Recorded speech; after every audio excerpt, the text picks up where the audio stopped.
September 11th, 2022, a day that we remember in America to honor brave individuals who ran towards trouble instead of running from catastrophe in efforts to come to the aid of others that lost their lives. We do remember in our prayers those that they left behind and those that they loved and they cared for. May they always be watched over in a very, very special way. Today I'm going to do a straight razor shave with the return of Tierzasard 6/8 Vide Sonant, a razor that went on a field trip and will go on another field trip in a little while, maybe further ones. I bought that razor so that I could hone it up, and because I think that holds a really, really terrific edge in the honing method that I use. So that came back from Barber Dave. Barber Dave did seem to like it. I thank him for his dedication and his dedication to our hobby and his dedication to create a place that we find friendship and a brotherhood. The Shaving Cadre at theshavingcadre.com. That's me, Bill M, and that's my avatar, Max Headroom. Somebody that I've been a fan of. Okay, for the soap today, I will be using Mitchell's Wool Fat. Like I usually do, I kind of lathered it up and I do some face prep ahead of time off camera, so I don't have to do that.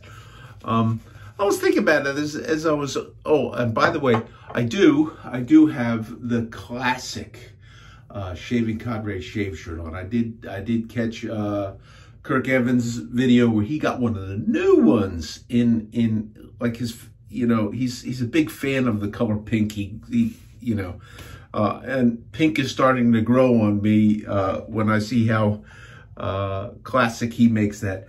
But he's known as the Cutthroat Journey here on YouTube and on Shaving Cadre. Please check out his channel as well as all the other guys that do some really nice video content, not without commercial interests. Long Haul Tanker, Matt Lukey 3262, Barber Dave, Nurse Dave, Major Rich. We need to see a video from Scuttle Soap and some of the other guys once again. But I was thinking about lathering this up, and I was thinking about how Mitchell's Wool Fat, took me a while to get this. I don't know why, I just, you know, and it took me a while to even find somebody who had it because of supply issues. And it's kind of one of those polarizing kind of soaps, I think, a little like Williams became after there was a reformulation of that, and that some people would have a huge amount of trouble with lathering it. I never tried it, okay? Because I always thought, oh, there's all these people whining and complaining about that. Why should I even bother to try that? Even though it was a very inexpensive soap, I should have bought some. Now that it's been discontinued, I kind of maybe should have rethought that. Because I don't have any trouble, and I really, until I went on the Cadre convention in Vegas, I had never done wet shaving outside of my home here, just by the nature of the timing of things in my life.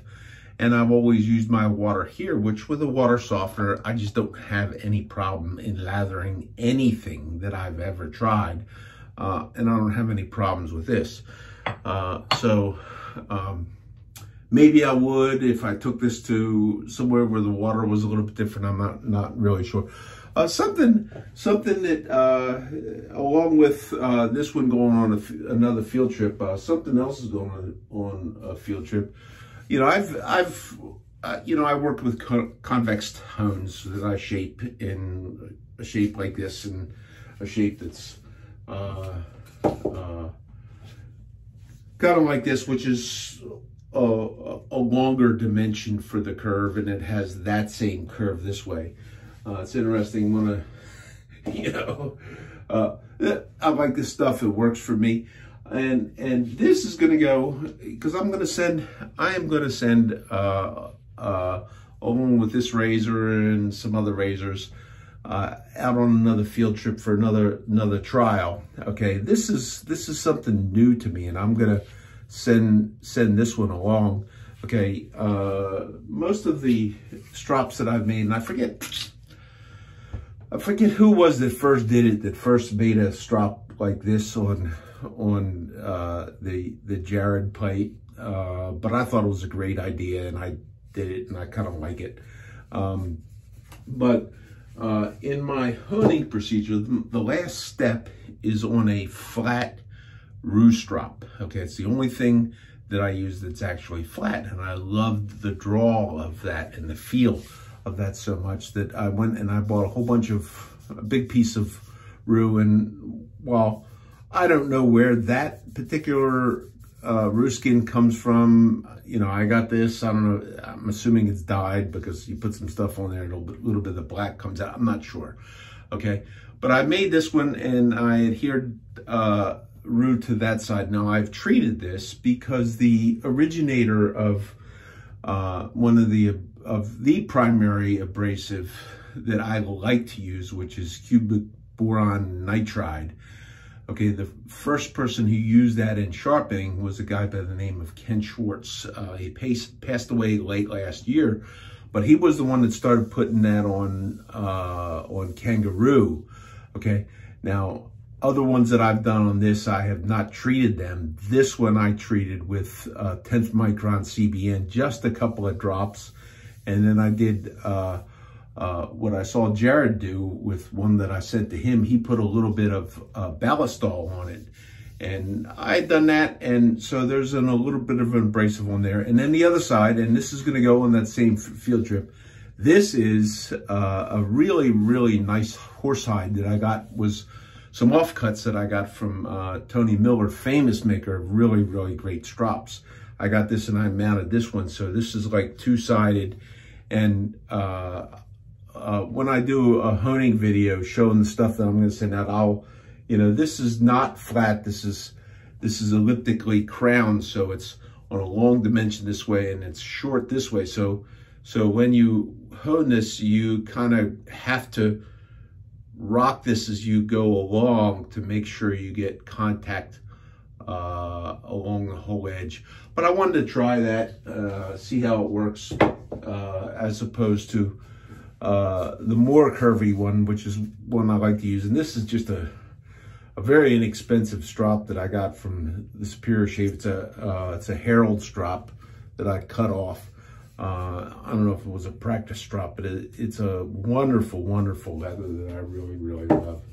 So I did visit this one on the 10th micron on rue, and then on to the leather treatment. We'll see how it goes. So oh, another thing. Before I start, I'll go into it now. Okay, when Dave sent this back, one of the tests that I do, and some people have been curious about the test that I evaluate in my hunting methods to evaluate how am I progressing through. Okay, and I've watched Matt's videos, a lot of them where he uses a cherry tomato, which was something that I was doing, but it was like, until I went keto, I didn't always have cherry tomatoes around here. And I noticed that the age of the cherry tomato and what type of cherry tomato had something to do with it. But the idea was, for me, was you have a test that you can check a known edge against what you're working on. Okay. These came back from Dave, and Dave has, I guess, had a whole bunch of these peanuts here. And this is one that doesn't really, if you do a push cut, it just kind of bounces on there, and you have to use kind of a cutting motion for it to go in. But the idea is that you have a known, okay, whether in my case, my target was always the Artist Club Shavette, and I felt that they had really, really great edges, and that's where I wanted to target after. You could use another razor that you like how it shaves, and use it as something that's maybe a little bit more repeatable, easier than what I found was very, very hard was using a hanging hair test. It just didn't really do it for me. I'm not the only one, but some people do live by that. So let's see how the shave goes. Got a bit of growth.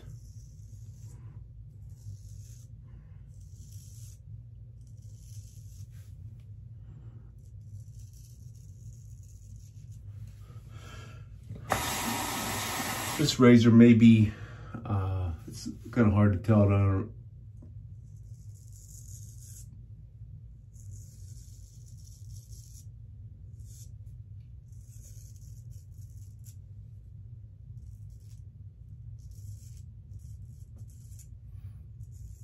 I don't have a benchmark on this, but it just seems to feel like it is a little smoother. Maybe not quite as critically sharp as when it was originally done, and that's usually what I find coming off the hones is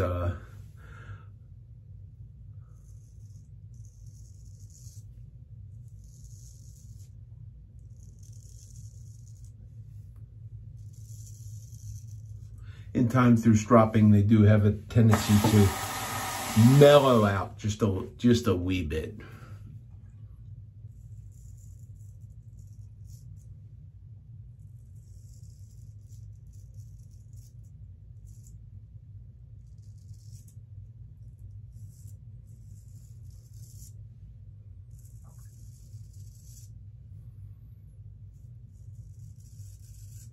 Still just a wicked, wicked good cutter.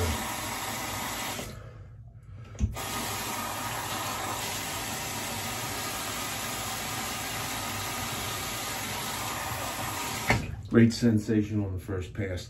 So I had a video conference this week on the diabetes front with the nutrition people.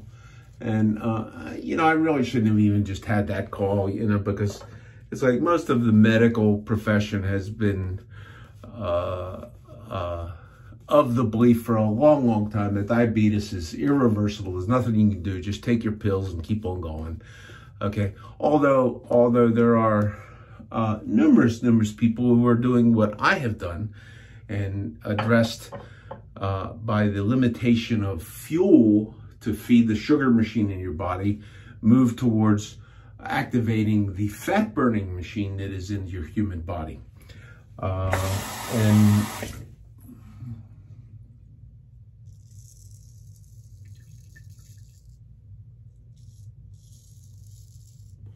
that's done by eating most of your calories from fat, about 70%, 70, 75 maybe.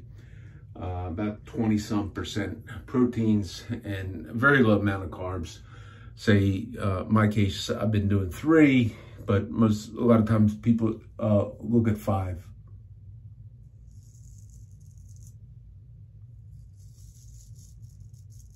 And that's percentage of calories, not percentage by volume. Because by volume, I eat far more salad than I do fat.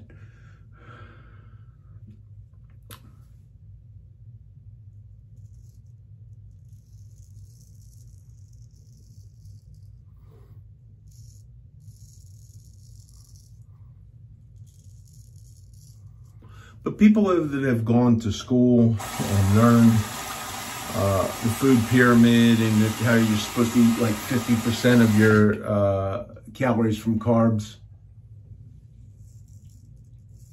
and you're not supposed to eat animal fats, and you're supposed to be low fat.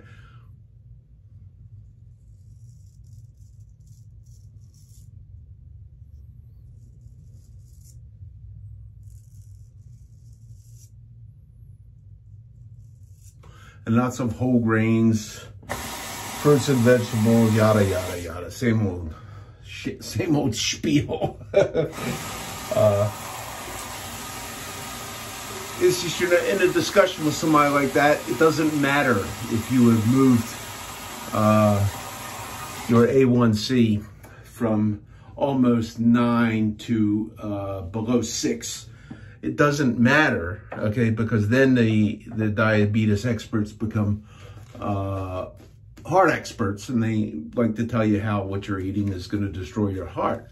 Okay, and it's like, okay, well, doesn't diabetes also destroy your heart? Isn't you know, the high insulin used by your body controlling blood sugar, doesn't that cause inflammation in your body that that cholesterol tries to repair? So anyhow, it's like there was that whole big thing. But I think in the future, in my dealings with medical people,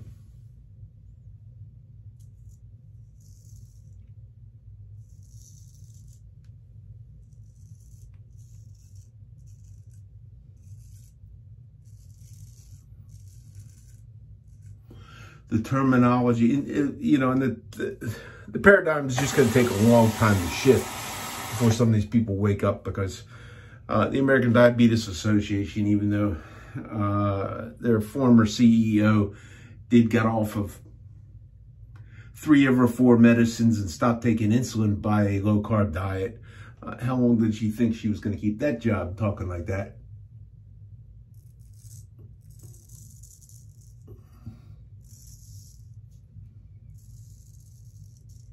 When the people that finance that organization make those drugs that she says she doesn't have to use anymore.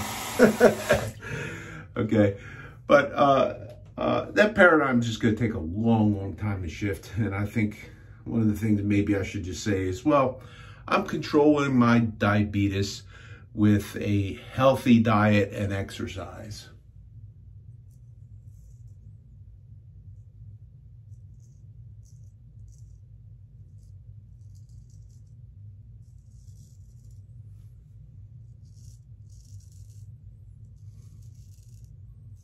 And exercise means a lot of things to a lot of different people.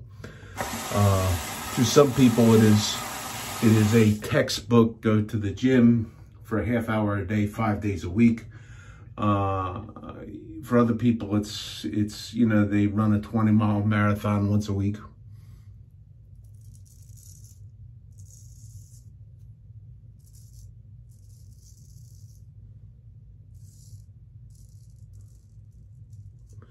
Healthy diet is another term that, well, how do you describe that when the professionals really can't get a consensus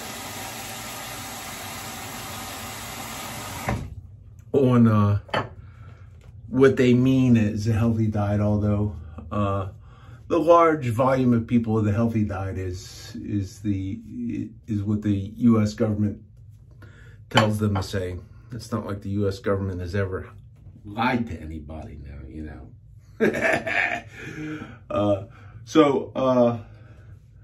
But if I say healthy diet and exercise, and unless they push for a description of what does that mean, and if they do, then the response is, and I do exercise now, okay, because I'll take a walk just because I feel like it, and I feel better, so much better having lost weight, having got my sugar under control, having reduced the inflammation. I feel immensely better. And you know, when the diet people start telling me to start eating whole grains, it's like, not without a continuous glucose monitor. I'm not, because I am not going back to the way I used to feel and getting my blood sugar all jacked up, unless I know, just because you say that I need to eat this, I'm sorry, I'm not eating that, because this is what I've done to feel better.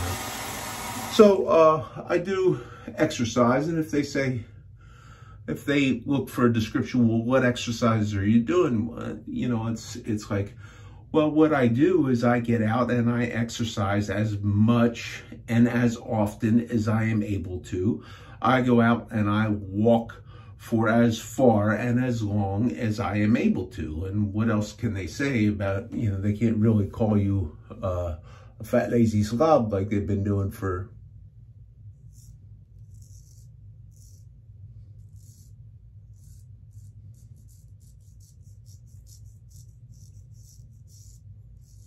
forever.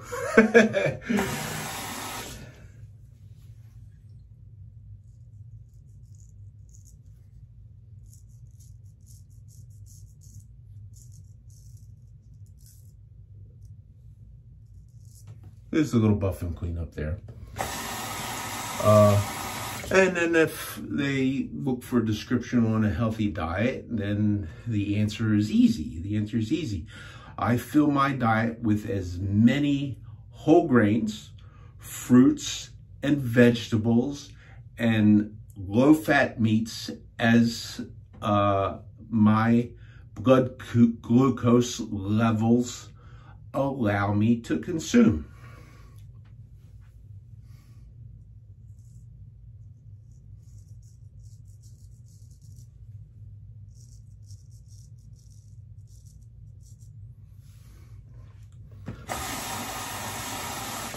And then if they need to ask beyond that, okay, the question becomes, well, what do you want me to do? You know, what do you want me to eat that I'm not already eating? Look at the numbers. Aren't the numbers good?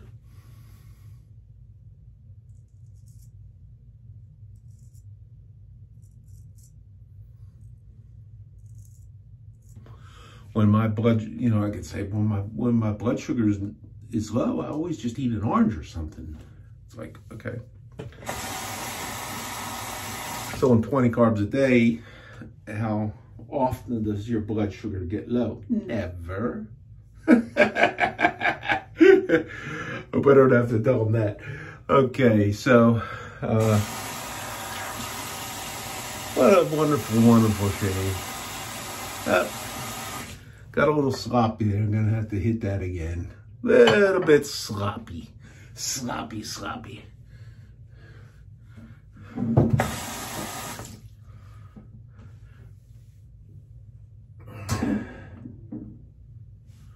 Excuse me, I got something falling down on me over here. Dry the hands, get the fingers dry so I don't let this slip.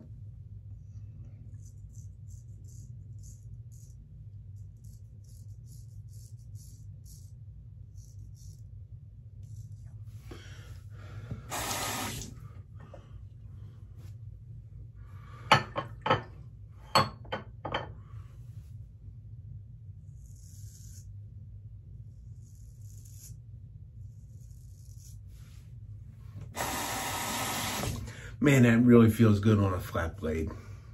Just smooth.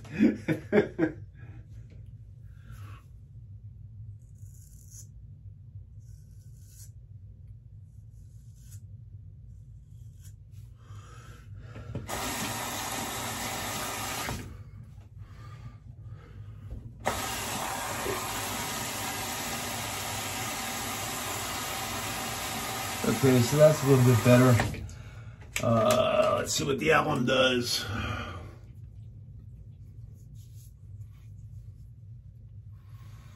Alum does what it's supposed to do.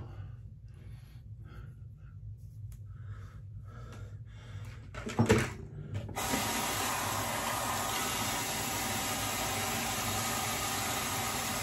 little bit of sensation, not too much. So let me know I had a good shave. Gonna finish up with red cap. What does that mean? Okay, there's. I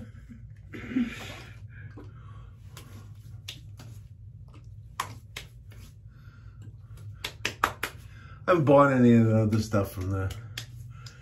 It's popular in the cadre guys now. It's like a bottle of witch hazel, a couple drops will last you forever. How long is that going to be? Let that dry down a little bit. For the aftershave, I'm going to use something like, I don't know if they ever did come up with a name. This is one of the Razor Rock since that they called unlabeled because they made it. They didn't want to name it something until they decided if it was going to be permanent. I kind of like it. I don't know if they remade it. I don't know if they're going to remake it. I kept thinking, I did see an EDT on this, and I did keep thinking I was going to buy some of this scent in the EDT, but I just have not had an occurrence to order from Razor Rock lately. So that's the shave for today. I hope all of you have a really, really, really great week. Let's do the powder cannon, the big powder cannon. Whoa!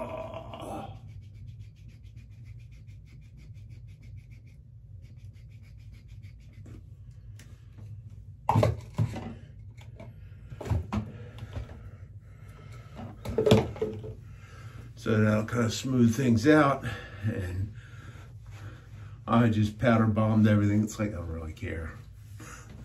Look at this shirt. That's why we excess powder storage. So, Matt, if you catch this, that strop will go along on the kit. I'll do a video when I hone a razor for you. That'll be kind of a training kind of thing on, or an educational thing on how to use the honing kit that I'm going to send to you. Play with it, see how you like it.